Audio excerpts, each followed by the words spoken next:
ಇತಿಹಾಸದಲ್ಲಿ ಋಷಿಗಳು, ಶಂಕರ ಪರಂಪರೆ, ಇದರ ಬಗ್ಗೆ ಸಣ್ಣ ಮಾಹಿತಿ. ನಮ್ಮ ಸನಾತನ ಪರಂಪರೆಯ ಎಷ್ಟು ಋಷಿಗಳ ಹೆಸರು ಎಲ್ಲರಿಗೂ ಗೊತ್ತಿದೆ. ಆ ಋಷಿಗಳ ಜೀವನ ಮತ್ತು ಸಾಧನೆಗಳನ್ನು ಎಷ್ಟು ಜನ ಪುಸ್ತಕಗಳಾಗಿ ಪ್ರಕಟಿಸಿದ್ದಾರೆ.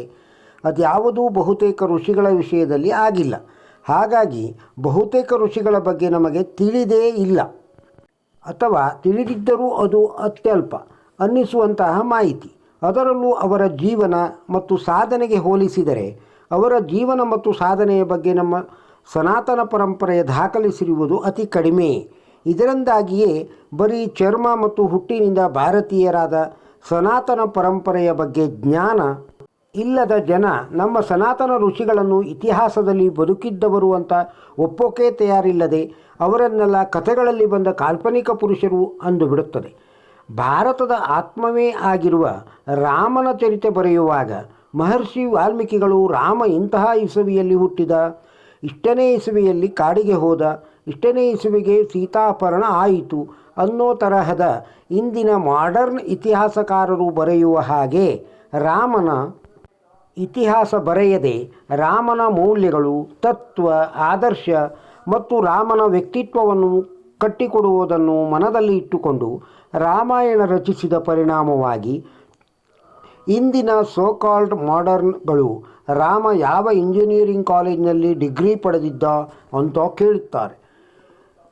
ನಿಮಗೆಲ್ಲ ಗೊತ್ತಿರುವಂತೆ ರಾಮ ಐತಿಹಾಸಿಕ ಪುರುಷನಲ್ಲ ಅಂತ ವಾದಿಸುವ ಮಹಾಮೂರ್ಖರು ನಿಮ್ಮ ನಡುವೆ ಇದ್ದಾರೆ. ಇದಕ್ಕೆಲ್ಲ ಮೂಲ ಕಾರಣ ಏನು ಎಂದರೆ ನಮ್ಮ ಸನಾತನ ಪರಂಪರೆಯಲ್ಲಿ ಇಂದಿನ ಸೋಕಾಲ್ಡ್ ಮಾಡರ್ನ್ ಇತಿಹಾಸಕಾರರು ಬರೆದಿಡುವ ಶೈಲಿಯ ಇತಿಹಾಸ ಬರೆದಿಡುವ ಪದ್ಧತಿ ಇರಲಿಲ್ಲ. ತಾವು ಮಾಡಿದ ಕೆಲಸಗಳನ್ನು ತಾವೇ ಸಾರಿಕೊಂಡು ಬರುವ ಕ್ರಮವನ್ನು ನಮ್ಮ ಪೂರ್ವಜರು ಅನುಸರಿಸುತ್ತಿರಲಿಲ್ಲ. ಬದಲಾಗಿ ಯಾವುದಾದರೂ ಮಹಾಪುರುಷರು ಸಮಾಜಕ್ಕಾಗಿ ಮಾಡಿದ ಉಪಕಾರವನ್ನು ಸಮಾಜ ಸ್ಮರಿಸುತ್ತಿತ್ತು.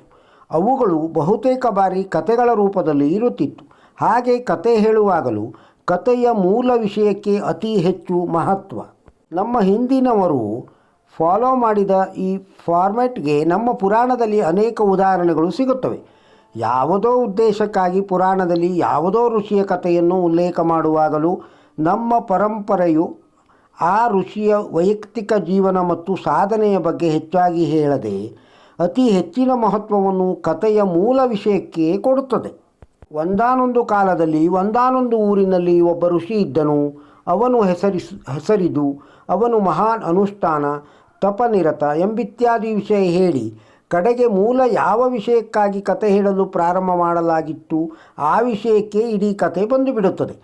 ಕಥೆಯಲ್ಲಿ ಅತಿ ಹೆಚ್ಚಿನ ಮಹತ್ವ ಮತ್ತು ಸ್ಪೇಸ್ ಆ ವಿಷಯಕ್ಕೇ ಇರುತ್ತದೆ. ನಮ್ಮಲ್ಲಿ ಇದ್ದ ಪದ್ಧತಿಯೇ ಹೀಗೆ. ಇದು ಭಾರತೀಯತೆಯ ಮನದಲ್ಲಿ ಇಟ್ಟುಕೊಂಡವರಿಗೆ, ಸನಾತನ ಪರಂಪರೆಯ ಸರಿಯಾದ ಪರಿಚಯ ಇರುವವರಿಗೆ ಸರಿಯಾದ ಅರ್ಥವಾಗುವ ವಿಷಯ. ಈಗ ಈ ವಿಷಯ ಯಾಕೆ ಹೇಳಿದೆ ಅಂದರೆ ಆಚಾರ್ಯ ಶಂಕರರ ವಿಷಯದಲ್ಲೂ ಈ ಮಾತು ಸತ್ಯ. ಆಚಾರ್ಯ ಶಂಕರರು ಹಿಂದೂ ಧರ್ಮದ ಪುನರುತ್ಥಾನಕ್ಕಾಗಿ ಏನೆಲ್ಲ ಕೆಲಸ ಮಾಡಬೇಕೋ ಅದೆಲ್ಲ ಮಾಡಿದರು. ಅನೇಕ ಕೃತಿಗಳು, ಸ್ತೋತ್ರಗಳ ರಚನೆ ಮಾಡಿದರು. ಸಾಮಾಜಿಕ ಬದಲಾವಣೆಗಳನ್ನು ತಂದರು. ಇಷ್ಟೆಲ್ಲ ಮಾಡಿದವರಿಗೆ ತಮ್ಮ ಚರಿತ್ರೆ ತಾವೇ ಬರೆದಿಡುವುದು ಅಥವಾ ತಮ್ಮ ಕಾಲಾವಧಿಯಲ್ಲಿಯೇ ತಮ್ಮ ಶಿಷ್ಯಕೋಟೆಯಲ್ಲಿ ಯಾರೋ ಒಬ್ಬರಿಂದ ತನ್ನ ಚರಿತ್ರೆಯನ್ನು ತಮ್ಮ ಕಾಲಾವಧಿಯಲ್ಲಿಯೇ ಬರೆಸುವುದು ಒಂದು ಕಷ್ಟದ ಕೆಲಸವಾಗಿರಲಿಲ್ಲ. ಶಂಕರರು ಬರೆದ ಗ್ರಂಥಗಳು, ಅವರು ರಚನೆ ಮಾಡಿದ ಸ್ತೋತ್ರಗಳು, ಅವರು ಶಿಷ್ಯರು ಅವರ ಕಾಲಾವಧಿಯಲ್ಲಿಯೇ ಅವರ ಬಗ್ಗೆ ರಚನೆ ಮಾಡಿದ ಸ್ತೋತ್ರಗಳು ನಿಮ್ಮ ನಡುವೆ ಇರುವಾಗ ಸ್ವತಃ ಶಂಕರರೇ ಬರೆದ ಅವರ ಜೀವನ ಚರಿತ್ರೆಯೋ ಅಥವಾ ಶಂಕರರ ಸಮಕಾಲೀನ ಶಿಷ್ಯರೇ ಶಂಕರರ ಬಗ್ಗೆ ಬರೆದ ಶಂಕರರ ಜೀವನ ಚರಿತ್ರೆಯೋ ನಿಮ್ಮ ನಡುವೆ ಯಾಕಿಲ್ಲ?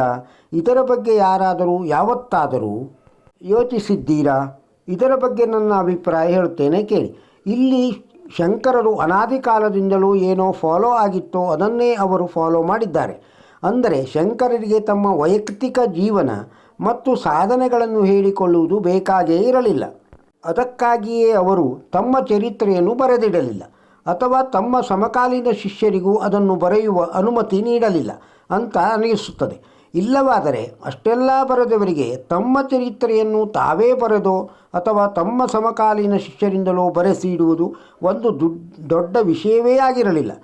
ಆಚಾರ್ಯರು ಸನಾತನ ಪರಂಪರೆಗೆ ಮಾಡಿದ ಉಪಕಾರದ ಸ್ಮರಣೆಗಾಗಿ ಅವರ ಅವತಾರದ ಎಷ್ಟೋ ಕಾಲದ ನಂತರ ಅವರ ಶಿಷ್ಯಕೋಟಿಯಲ್ಲಿ ಅನೇಕರು ತಮಗೆ ಸಿಕ್ಕ ಆಧಾರ ಮುಂತಾದವುಗಳನ್ನು ಬಳಸಿ ಗುರುಗಳ ಚರಿತ್ರೆ ಬರೆದಿಟ್ಟರು.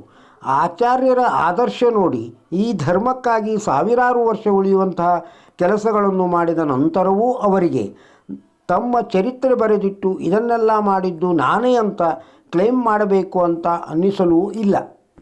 ಈ ವಿಡಿಯೋದಲ್ಲಿರುವ ಮಾಹಿತಿ ನಿಮಗೆ ಇಷ್ಟವಾಗಿದ್ದರೆ ಒಂದು ವಿಡಿಯೋಕ್ಕೊಂದು ಲೈಕ್ ಕೊಡಿ. ಇದನ್ನು ಇತರರಿಗೂ ಶೇರ್ ಮಾಡಿ. ನಮ್ಮ ಚಾನಲಿಗೆ ಇನ್ನೂ ಸಬ್ಸ್ಕ್ರೈಬ್ ಆಗದೇ ಇದ್ದರೆ ಸಬ್ಸ್ಕ್ರೈಬ್ ಆಗಿ ಸಹಕರಿಸಿ. ಹಳೆ ವಿಡಿಯೋಗಳನ್ನು ಸಹ ನೋಡಿ. ನಮಸ್ಕಾರ.